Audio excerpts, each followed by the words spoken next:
Clear గా ఉందండి, చాలా క్లియర్ గా ఉంది. రైట్ రైట్ దాసరి రాము గారు జాయిన్ అవుతున్నారు మనతో డిబేట్ లో. అలాగే సామాచి శ్రీనివాస్ గారు ఉన్నారు, అలాగే రవిచంద్రారెడ్డి గారు వైఎస్ఆర్సీపీ జాతీయ అధికార ప్రతినిధి.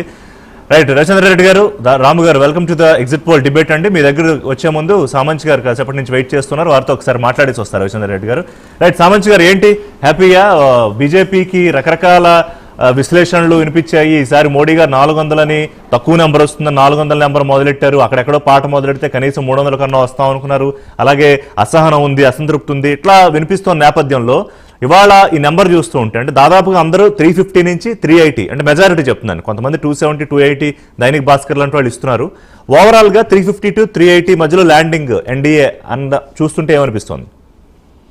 రిషి గారు, మీకు ప్యానెల్ లో ఉన్న ఇతర మిత్రులందరికీ నమస్కారం. నమస్కారం. ఇవాళ దేశవ్యాప్తంగా సార్వత్రిక ఎన్నికలు ముగిసిన సందర్భంగా అనేక సర్వే సంస్థలు తమదైన శైలిలో సర్వే యొక్క వివరాలను వివిధ రూపాల్లో తెలియజేసింది. ఏదేమైనప్పటికీ మెజారిటీ సర్వేల యొక్క రిపోర్టు ప్రకారం అంటే ఇప్పుడు ఎన్నికల కంటే ముందర దేశం యొక్క మూడు మారిపోయింది. మరొక్కసారి ఈ దేశం నరేంద్ర మోడీ గారి యొక్క చేతుల్లో పాలనలో కొనసాగాలి, అప్పుడు మాత్రమే భద్రంగా ఉంటుంది, అభివృద్ధి మరింత ముందుకెళ్తుంది, అవినీతి రహితమైనటువంటి పాలన అందించే అవకాశం ఉంటుందనే విధంగా ఎన్నికలకు ముందే మోడీ గారి అధికారంలో రావడం అనేది నిర్ణయం జరిగిపోయింది. అయితే మేము నిర్ణయించుకున్నటువంటి లక్ష్యం ఏదైతే ఉందో ఎన్డీఏ కూటమికి 400కు పైగా సీట్లు రావాలనేటువంటి లక్ష్యం దిశగా పనిచేస్తూ సుమారు 216 బహిరంగ సభల్లో 300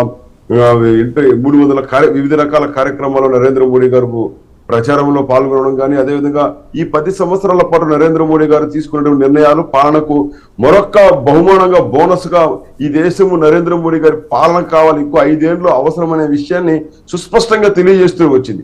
ఇవాళ ఎగ్జిట్ పోల్స్ యొక్క ఫలితాలు కూడా అంతే ఉంది. అయితే ఒక్క విషయం, మీరు ఇందాక అన్నట్టు కొన్ని వ్యతిరేకతలు ఉన్నాయి, సర్వే ఫలితాలు కూడా మీరు కోరుకున్నట్టు లేదు, మాక్సిమం 350కి ఆపేస్తున్నారు అంటారు. 303 స్థానాలు సంపాదించినటువంటి 2019 ఎన్నికల ఫలితాలప్పుడు కూడా ఏ సర్వే సంస్థ కూడా ఆ రకంగా భారతీయ జనతా పార్టీకి అతిపెద్ద జాతీయ పార్టీగా అతిపెద్ద పార్టీగా 303 లోక్సభ స్థానాలు వస్తాయని ఏ సర్వే సంస్థ కూడా అంచనాలు చెప్పలేదు.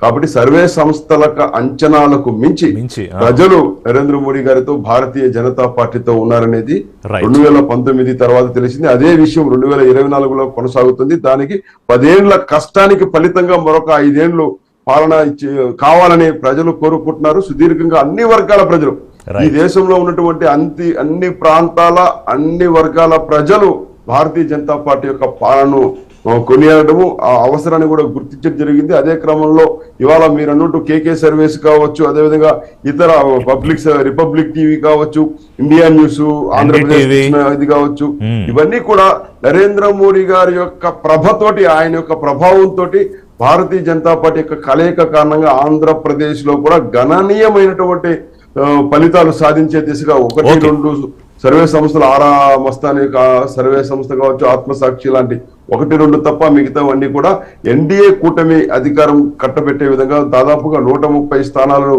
అరౌండ్ వచ్చే విధంగా కూడా ఫలితాలు ఇస్తున్నాయి. కాబట్టి ఖచ్చితంగా, ఎందుకంటే ఇక్కడ పరిస్థితి మనం గమనిస్తే ఎన్నికలకు ముందు ఎన్నికలు జరిగేటువంటి సమయంలో కూడా ప్రజలు విపరీతమైనటువంటి వ్యతిరేక ధోరణిలో ఉన్నారు. ముఖ్యంగా అర్బన్ ఓటర్స్, ఎంప్లాయీస్ అయితే తీవ్రమైనటువంటి వ్యతిరేకత. ఎలాగైనా ఇందాక వారు చెప్పినట్టు పవన్ కళ్యాణ్ గారు ఎలా అయితే దీక్ష తీసుకున్నారో జగన్మోహన్ రెడ్డి ఇంటికి పంపించారు, ఆ రకంగా ప్రభుత్వ ఉద్యోగులు కూడా దీక్ష తీసుకున్నారు. కాబట్టి ఇవాళ పోస్టల్ బ్యాలెట్ యొక్క లెక్కింపు విషయంలో కానీ వాటి యొక్క గుర్తింపు విషయంలో కూడా వైసీపీ తీవ్రమైనటువంటి వివాదాన్ని తెరదీస్తోంది. అదేవిధంగా కౌంటింగ్ సమయంలో కూడా లేని వివాదాలు సృష్టిస్తూ ఒకవైపు ఇండైరెక్ట్ గా అంగీకరించే విధంగా సంసిద్ధం చేస్తున్న